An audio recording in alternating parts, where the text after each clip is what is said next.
Dr. Tape? Dr. Tape? Dr. Tape, why are you driving away? Dr. Tape, you're an elected official. Come on. Let's just talk. They're calling for your recall. David Hammer, WWL. They're calling for the recall. Yeah. What do you have to say about that? Oh. I don't have anything to say. I have no comment right now. I'm coming to work. Thank you. The new DA. St. Tammany Parish Coroner Dr. Christopher Tape took office last night at midnight, and David Hammer was there exclusively to get Tape on camera for the first time. Good evening and thanks for watching. I'm Katie Moore. And I'm Sheree Skipson. Tape had only lived in the area for a few months last fall when he ran unopposed for coroner. Yeah, so it was really a surprise when David's exclusive investigation uncovered decades-old child sex assault charges in New Mexico. David joins us now after a wild 24 hours in St. Tammany, David. Yeah, Sharice and Katie, as you could see there, I got a phone interview with Dr. Christopher Tape for my initial investigation in February, but he wouldn't agree to any on-camera interviews. And when I finally got him coming in to take over as coroner at midnight, he refused to say much, especially about his controversial decision to eliminate sexual assault exams from his office's duties. For our exclusive investigation in February, Dr. Christopher Tape told us that his indictment on child sexual abuse charges in 2002 made him uniquely qualified to oversee sexual assault evidence gathering for 5 North Shore parishes. Yeah, I mean, because I know what a false accusation is like. Tape admitted to police in 2001 that he spanked and rubbed a 7-year-old girl on her bare bottom.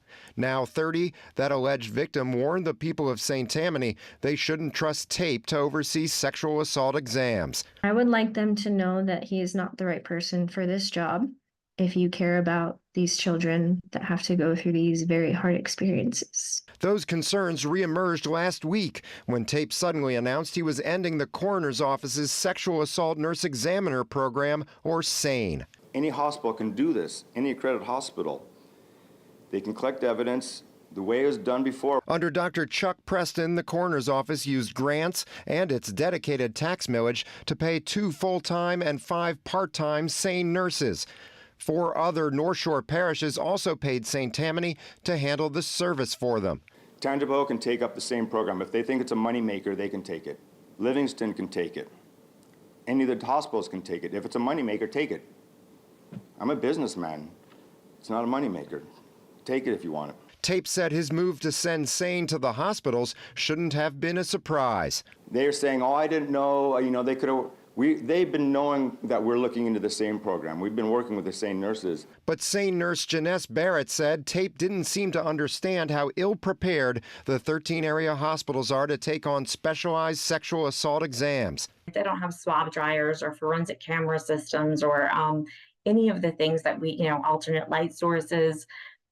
They just aren't prepared for this. I did a lot of work in the community to try to reassure people that if you're sexually assaulted, you can go to any hospital, all 13 in the region. To not even assist with the transition plan was completely wrong. Now, you might be wondering what happens if someone is raped on the North Shore today after this change. Tape designated St. Tammany Health System to take over the SANE program last Wednesday. Hospital CEO Joan Kaufman was caught so off guard that she issued a statement today that reads in part, "We will determine the path forward on how we will maintain the standard of care for these victims and absorb this responsibility as we navigate this transition." Sharice? All right, David, thank you so much for that investigation. A group traveled to Baton Rouge today to let state legislators know they want Tape out of office as well. The group, made up of nurses, private citizens, and former parish employees, say a recall petition is what's needed to remove Tape. Because of a 6-month time clock on the recall process, that group opted to wait to initiate that campaign, a process that needs 20% of registered voters to sign. Organizers say they are not worried and believe their concerns have raised enough support for a successful recall. We're expecting that he wasn't going to do it. He seems like a very disturbed individual. I personally think he's a dangerous individual that should not be in any capacity. They plan to have their first meeting in early April. But when that recall petition is filed, it'll be an uphill battle as they're notoriously hard to pull off here in Louisiana. Alyssa Curtis puts the recall process in focus. Even before Christopher Tape took office Monday, many wanted him out. Tape has ignored the dozens of calls for his resignation and was sworn in Monday. So a recall is expected to be filed. But how does that work and what needs to happen for it to be successful? Here's your recall in focus. First, what's the process of a recall? If someone wants to recall an elected official, they must file the petition with the Louisiana Secretary of State. Once it's filed, they'll have 180 days to get the proper amount of signatures. The signatures must be turned into the parish's registrar of voters, who will then have 20 days to count the signatures and make sure they're valid. The registrar will then send the results to the governor. If the recall gathered enough signatures, the governor then has 15 days to announce a new election. The official who's being recalled can campaign to stay in office. If he's voted out, he has 9 days to contest it. If the official fails, the office is vacated and a new person would either be appointed or voted in. Second, signatures. So how many signatures would St. Tammany Parish residents need to recall Christopher Tape? They would need 20% of the number of active registered voters in the parish at the time the recall petition is filed. According to the Secretary of State's office, as of Monday, March 25th, there are about 188,500 registered voters. And the St. Tammany Registrar of Voters office says there are 174,641 active registered voters. So if a recall petition is filed on Monday, March 25th, they would need just under 35,000 signatures.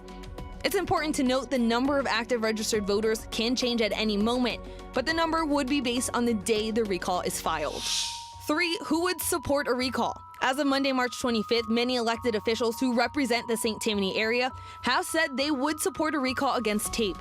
That list includes St. Tammany Parish President Mike Cooper, Slidell City Council Member Bill Borchert, St. Tammany Parish Council Member Martha Casabon, and 10 members of the legislature's North Shore delegation. A recall hasn't been filed as of Monday, but one is expected soon. Alyssa Curtis, WWL Louisiana. Christopher Tape ran unopposed, so technically no one actually voted for him. We asked the Secretary of State and Registrar if that changes the recall process at all, and they said no.